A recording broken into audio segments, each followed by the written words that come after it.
we're back with more expected and expected by artist Vulpix, and also for our back, since they helped out in chapter 2.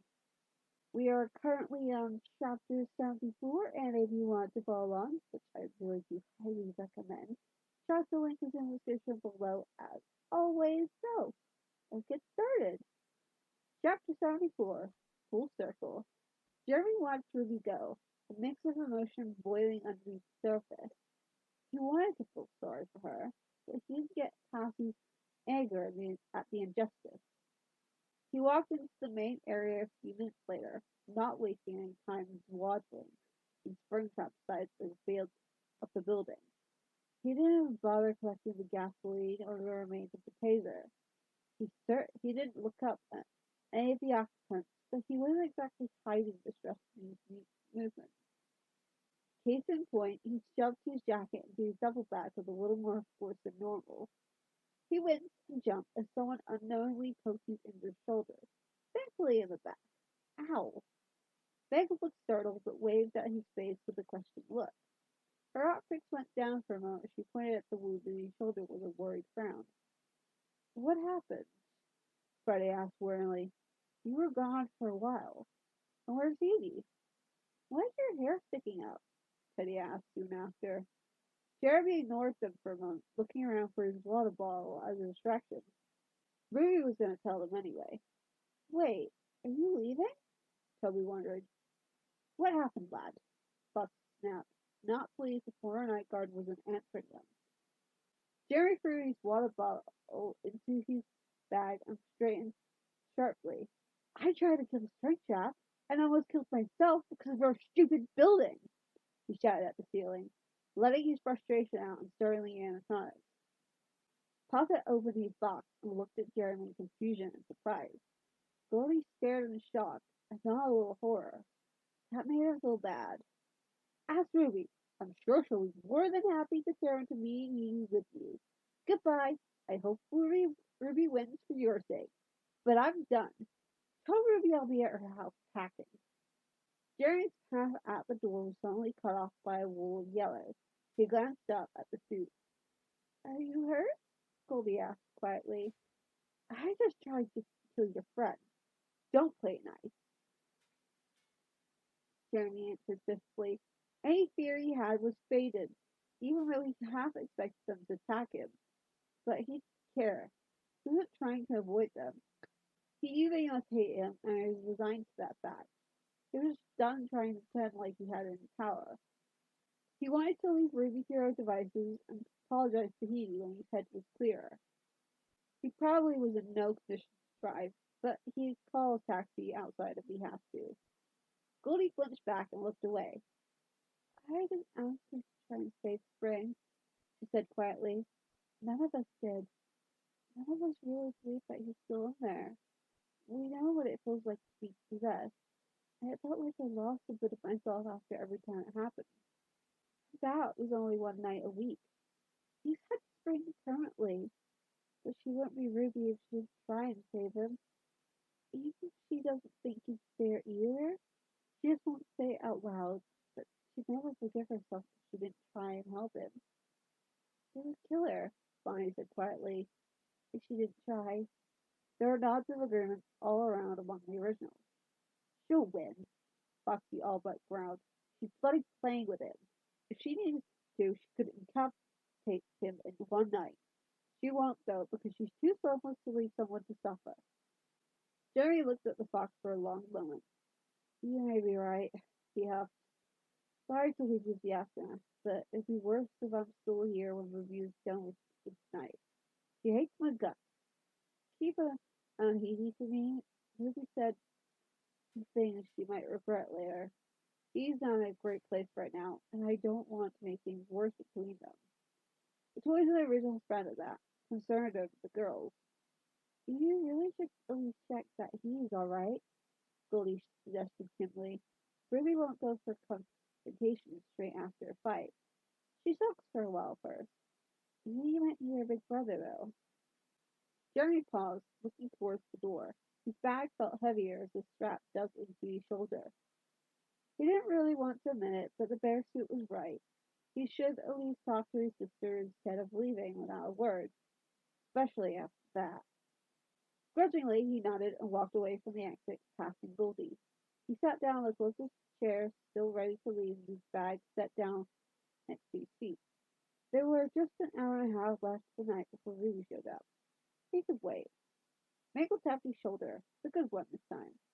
Jerry looked at her, and the fox pointed at Hedy's stuff before drawing a question mark in the air. She probably needs to be alone for a bit, Jeremy said softly.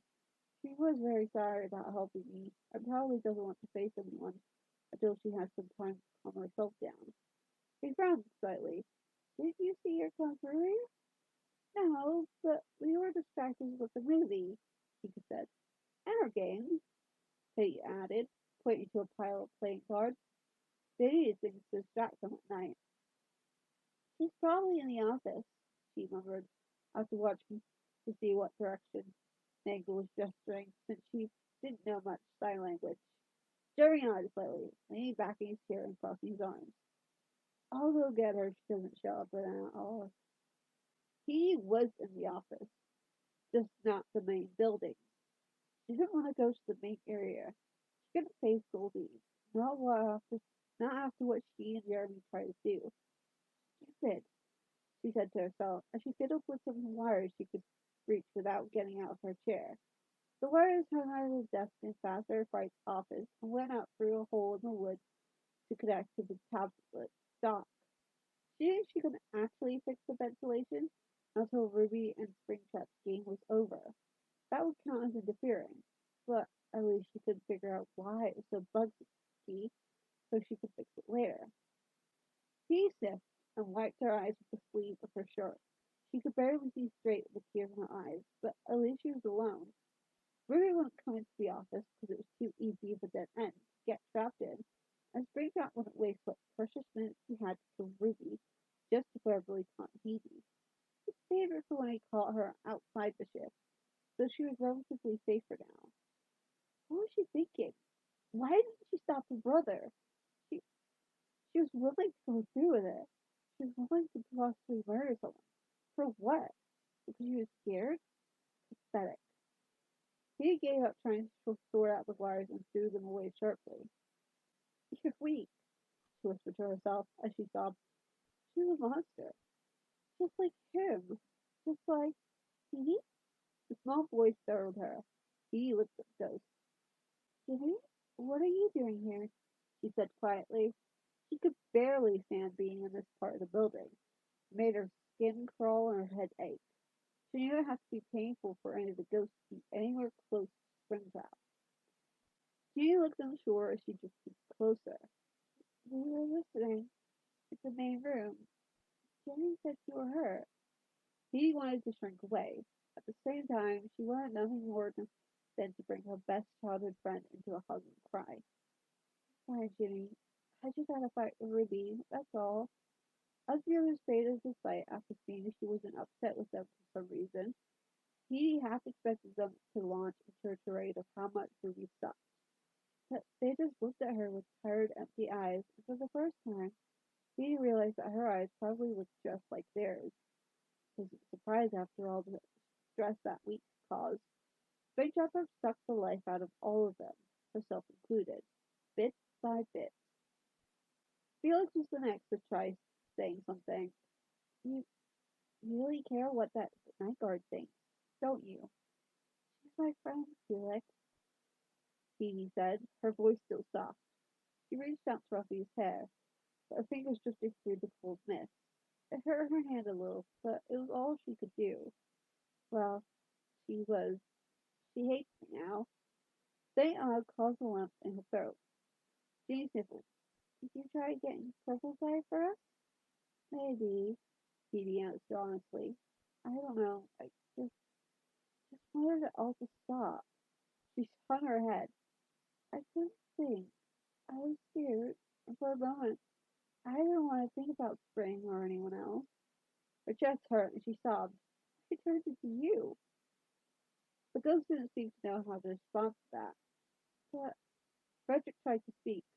Night guard, you hurt so many innocent people, he said, interrupting him. You killed people, and you don't even care. I don't have a gun on you. She seemed angry at herself and a little desperate. Can't you see what you did was wrong? I'm sorry, Hedy, Ginny whispered. Oh, you're not, she replied, lowering her voice again as she buried her face in her hands. Oh, you're not. Thank you for trying at least. He nodded weakly. They didn't understand why she was upset. They couldn't. The building seemed eerily quiet tonight. They'd all been expecting near constant explosions, but after the earlier confrontation, it was silent. They didn't know any better. They think that Ruby just left. But those kids left not long after, too. Long after. Too uncomfortable in this part of pizzeria, and uncomfortable with Dean's tears.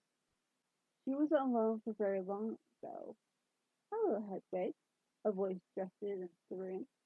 Here to try and electrocute me, too. Ruby couldn't quite find the enthusiasm for the game that she usually had. She was a boiling pot of anger, guilt, and hurt at the moment. Anger over the betrayal of her trust, guilt for her harsh words, hurt, hurt over her friend going behind her back. What did you expect, Ruby? She muttered to herself, barely flinching as the phantom jumped out at her. You're an unstable, untrustworthy teenager. Why the hell would they ever take you seriously? Why would they trust you at all? She leaned against the wall for a long moment before straightening and going back to the Springtrap. At the very least, she could work the anger off by irritating him. Hedy felt her blood run cold. She made a serious miscalculation about staying in this part of the building. But, besides the faint tear tracks on her cheeks, her eyes were dry and her head was clear. Well, clearer since she suddenly had something else to focus on. She stared at the possessed animatronic as he sauntered into the room. She cautiously rolled her chair back a few inches. You're enjoying this, aren't you?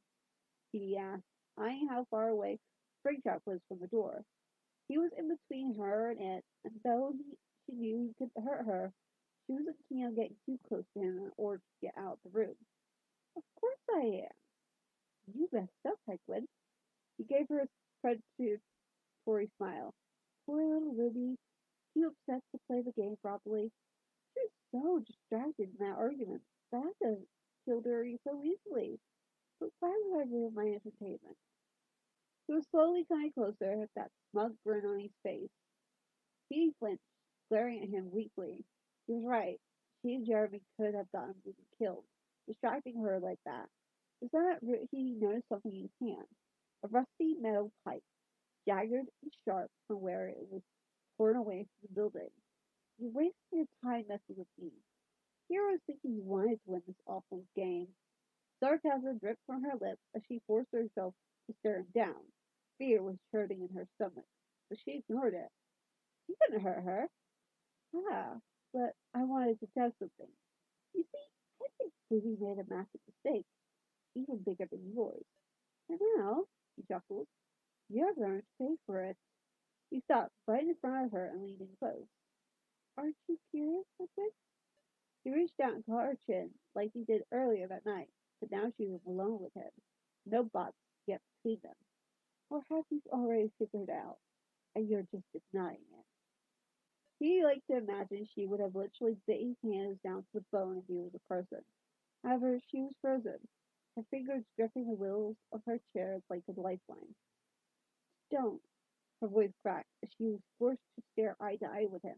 Don't touch me. I don't know what you think you're doing. Ruby told me the wording was deal. She made sure humans were protected. He lay down until he was just whispering in her ear. But you're a little Hagrid. The building doesn't recognize you as a human now, does it? There was a terrible wet ripping sound, one he couldn't process for a moment. Her eyes dilated and were focused. Her lips parted slightly. A line of blood dribbled out the corner of her mouth. She looked down, staring at the pipe suddenly shoved in her stomach. Nothing had stopped him. His joints didn't lock up. The building didn't suddenly move her chair away. It did nothing, and Springtrap smiled in triumph. The government sees you as a ghost, Hedwig, he whispered in glee. You were supposed to have died with the rest of them. He watched with that same excited smile on his face as she tried to speak and cough up blood instead. He definitely hit a lung. It was so quick, so sudden and unexpected that she was still in shock. Blood was leaking out around the pipe, staining her pants, her chair, his hands still wrapped around the weapon. She choked as the pain hit at the slightest shift of the pipe and blood dripped out the other end like a straw. What the? She thought. Stay for me, little girl. He twisted the pipe with a sadistic smile and ripped the girdle string from her throat. Oh, the night guard must have heard that, he murmured in excitement. Will you stay around while she die, Wiggy? Will you join your old friends and haunt this place? Will you watch me kill Ruby's next? He stood up and took a step back to study her, that sickening and familiar light in his eyes. You'll die from blood loss soon enough, he commented. She glared at him as her shaking hands wrapped around the pipe in her torso. This was all too surreal. It was a nightmare. The pipe felt slick on her hand despite the metal rust. I wouldn't pull it out, Wiggy. He suddenly moved forward and grabbed her by the back of her shirt and her hair, pulling her out of her chair and throwing her to the floor, sending waves of pain through her body. The pipe twisted deeper and the ribs it initially broke going into her torso cracked more, puncturing other organs. She couldn't hold back a second scream and gasped for the blood-soaked air it stole. I don't want you to die too quickly. I don't want to get a show. He was enjoying this, watching her bleed out and slowly suffocate. This sadistic bastard. There was a new sound, almost like coughing, but different because he made the sound by sharply breathing in and out regardless of the pain. She was laughing? He was so screwed. She laughed, forced out, her lips twisting into an agonized, bloody smile. What? He frowned slightly in confusion, making her laugh more, even if it hurt. There's no way. She sucked in a rasping gasp of air, even as the pain almost became too much. There's no way you win now, Michael. She struggled to breathe. It felt like she was slowly drowning. I look forward to seeing pain. She grinned at him, grinned. He almost jumped at the use of his name. So, she knew from the beginning.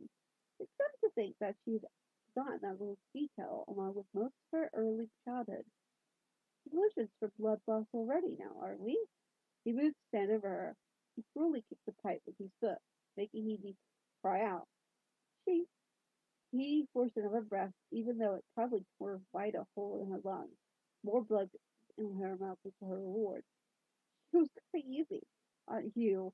She coughed up another big mouthful of blood, the coppery taste making her nauseous. She could hear footsteps approaching rapidly, faint thuds vibrating through the floor against her clammy chilled hair. She made me feel fair. She hates cheaters. She'll break you. That's that's okay, she giggled, just a little hysterically. I can fix anything in that body she breaks. Spring's body. She could feel herself slipping away, so she forced one last gleeful smile to her face. I, she gasped, forcing her voice as steady as possible, just to rub it in Michael's face. I almost so sorry for you. She wasn't sure when the grayness around her vision blanked into blackness, but she was aware, for a moment at least, that the pain was drifting away. It was still there, but it felt far away, like a raft bobbing in the ocean, steadily moving away from her faster and faster. She was terrified of dying alone, without saying goodbye, but the silly part of her mind told her she wouldn't have to worry about it for long. She hoped the boys would be okay without her, and someone would fix Mango's voice.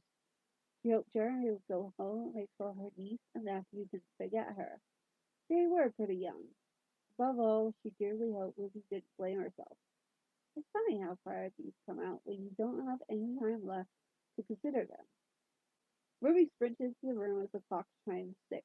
It was the color that hit her first. The bright red smeared across the wheelchair and floor, splattering on the animatronic, dripping from her pipe and pulling underneath Phoebe. The smell hit her neck and she gagged. Memories she tried so hard to keep locked away rushing to the front of her mind. A parrot sleeping out in front of her, almost screaming. It was her, always her, screaming. begging them not to die, not to leave her. The wails of sirens and lights flashing. Hands pulling her out the car. No, help them! They're hurt. Help them! Ruby snapped out of it, finding herself shaking as she stared toward Hedy. She was still she was too still. She looked like life was dull. Springtrap was saying something. She didn't care what. She wasn't a 10-year-old kid trapped in the back seat anymore. Damn it. She ran forward, slipping on the blood and falling down next to Hedy as she frantically checked her pulse. Faint, but it was there. She pulled her tablet out and began flipping through the cameras with bloody fingers. Come on, come on, come on, she whispered frantically to herself. After what seemed like forever, Goldie popped in and screamed. That halted Springtrap's monologue. Ruby! Hedy! What? Ruby cut her off. Take Hedy to the front room. Call an ambulance, she ordered. Now, Goldie! The ghostbed floated down to take Hedy's limp hand carefully, worried about causing more damage. What about you? I'll be fine. Now go. Her voice was harsh, but Goldie swallowed and teleported the mechanic away. Silence ascended between the killer and night guard. How did you get around the deal? Ruby sounded almost conversational, eyes still in the blood pooling on the floor. Springtrap grinned wildly. That would be die now, wouldn't it? The team looked at him, and he was quickly surprised by the lack of emotion on her face.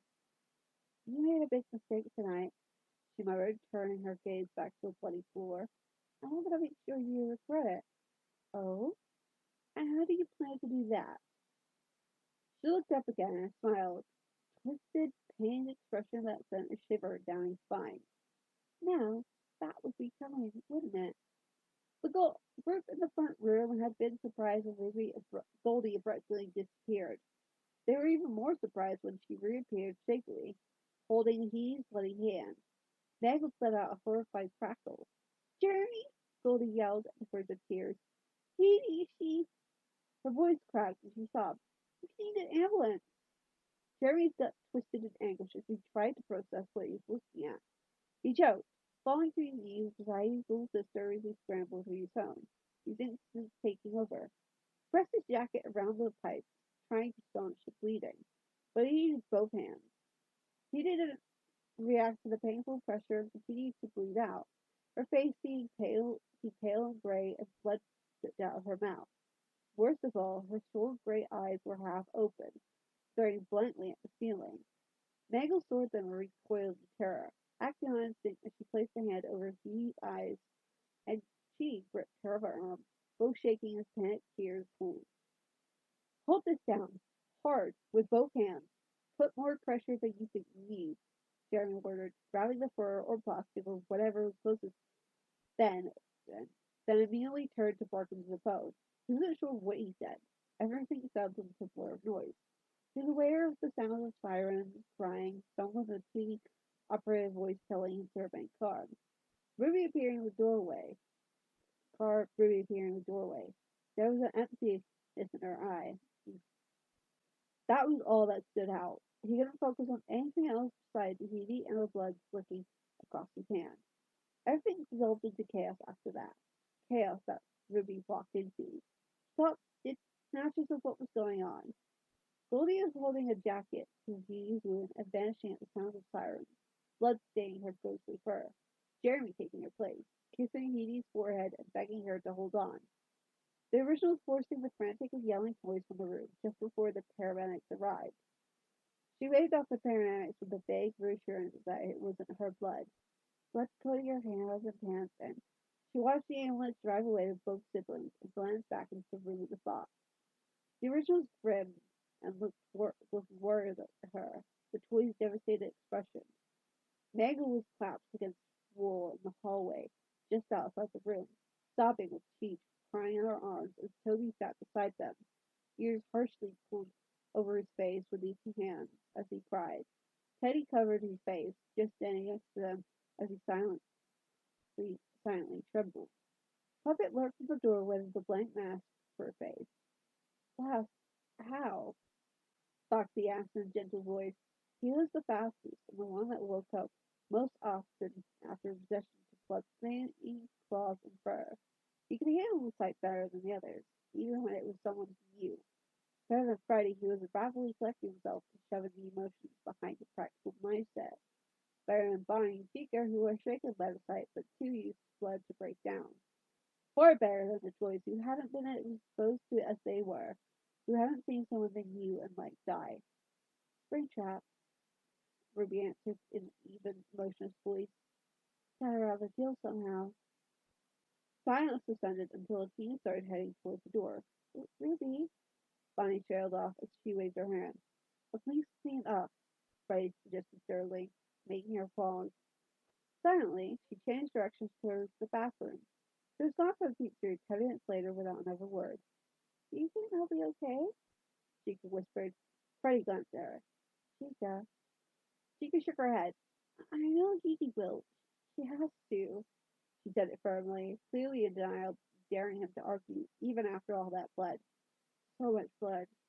You guys? Ruby? I'm actually more concerned over something else, Freddie admitted softly. Yeah. They turned to face box behind them, like whether there's going to be anything left or spring for Hedy to fix, if when she gets back. Ruby is. He stopped, shaking his head, furious was going to cut it. And if she does damage Spring beyond repair, Freddie trailed on, she'd never forgive herself. Bonnie finished. Puppet remained quiet, still in the room. He's gone, he eventually said, after the originals had a moment to consider the consequences of what happened. The originals immediately glared at him. He just looked back. He just stared back. Don't tell me you don't know what death looks like. His voice was strange, clipped, quiet. It cracked. We, he snarled at himself and tried again. We need to accept it now, before someone else gets hurt, like the children Springtrap would target after he killed the night guard. Didn't think you cared, Freddie said evenly. Puppet squinted. Don't assume anything about me. Point is, we've lost Hedy. She's not going to survive that. Denying it is going to harm us further. Chica growled back at him. Hope is better than nothing, Puppet. She broke off into a sob. He hadn't died. They still had a tense relationship, but he was too much of a sweetheart under her usual mask. Foxy glared at him before turning to comfort Chica with Freddie.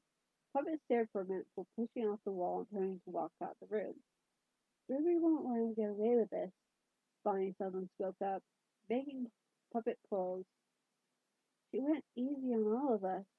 She's been going easy on him, too. Puppet scoffed quietly and continued out the room. He walked by the toys, glancing at their shaken forms.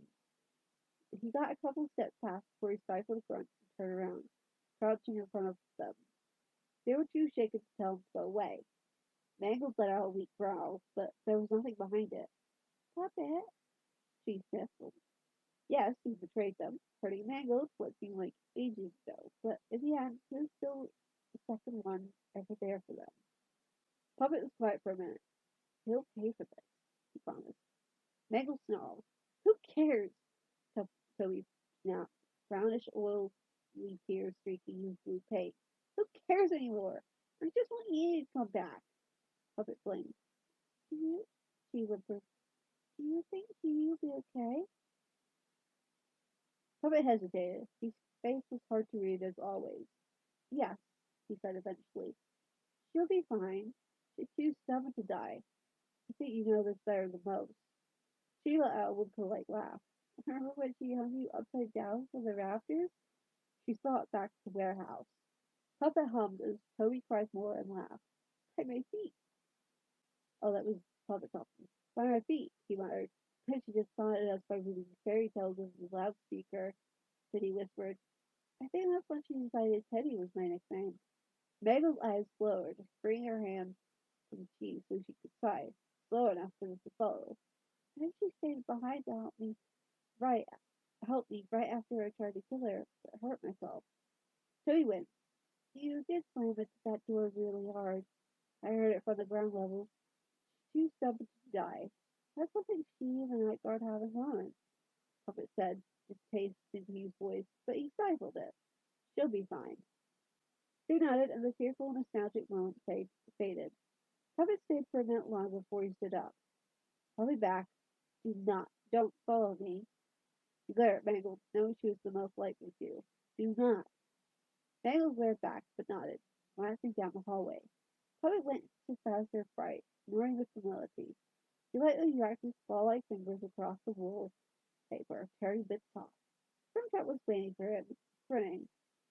Puppet stopped. If he had blood, it would boil at what he saw. Springtrap was sitting in Hedy's blood-soaked chair, leaning on an armrest.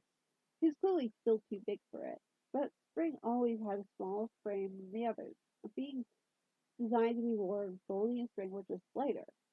Puppet clenched his fist. Get out of that. Wet fur red on yellow fur. It was uncannily familiar. Hey, Mari. Puppet stilled. Right at the gate, huh? Springtrap? Springtrap rolled his eyes. Oh, please. Still sticking with it, huh? I know you know. Puppet scoffed. If you want to be a coward and hide behind a different name, then I like to deny that. Springtrap chuckled. Did you like my latest work? He glanced at the blood spread across the floor by footprints and streaks. I think I was going for a Jackson Pollock look, but I'm not sure I pulled it off. Puppet didn't say anything as Springtrap stood up, stretching and almost bouncing on the balls of his feet. He kicked Phoebe's chair away. It slammed into a pile of boxes and fell on its side, props crashing down. Several wheels spoke were bent and snapped. What a rush. I really miss that. You know what I mean, don't you, Puppet? Real. He shivered. Nothing like it. He came forward and grinned sadistically. He poked Puppet in the forehead, leaving a spot of blood on the mask. Then again, maybe that bullet brain of yours can't feel it. How? Hmm? How what? Oh, how did I get witty? Springtrap laughed. Really, Puppet? I thought you already knew. Knew what? Puppet asked, lowering his pitch. Come on, don't tell me you didn't notice at all. How the lights flashed when she was upset. How the room she entered chilled. He chuckled. Haven't you noticed how close she is with those little brats? Close enough that it's like she can feel what they're feeling. Didn't you even hear that one kid earlier? She's one of us. Puppet stared as he realized. Not possible, he shot back calmly. You're a living animatronic, the first of a new kind of life. That's hilarious. You think anything is not possible. You didn't see the bruises I left on her shoulder earlier. Puppet narrowed his eyes. Anyway, whether you kill Ruby tomorrow or not, you've lost. How do you figure, buddy? If Ruby loses, if she dies, I'm released for my own deal. With that, Puppet turned to leave. All of us are. Springtrap smiled and crossed the space between them to stand right behind the slimmer bot. You have no idea how much I've looked forward to having more bot experiments. I know, it's so boring since I shut Spring up. Feeling him close. I'll target those clues first. Charlotte would have loved them, don't you think? Puppet tensed as a hand dripped in blood landed on his shoulder. The next moment, Springtrap was shoved violently away, and he slipped on the pool of blood behind him and went crashing down. Shocked, he looked up to find tearful tears flowing between them. How is she? I'm not a bot now, am I? She spat, correctly guessing his thoughts. Just a suit that's somehow still living. Ruby isn't covered that in the deal. Stay the hell away from us, Michael. She grabbed Puppet and vanished from the room, leaving the shot killer behind. Goldie reappeared with Puppet in the dessert prize room. I know we haven't got along since that happened. Please, Puppet, for 5 minutes will pretend to be the friend I had back then while I mourned for my lost best friend. She looked at him with a desperate and broken expression. After a moment's hesitation, he pulled the ghost bear into a hug, and she shouted, sobbing into his shoulder. Ruby's going to kill him, she whispered, and this time Puppet felt a shiver run down his spine.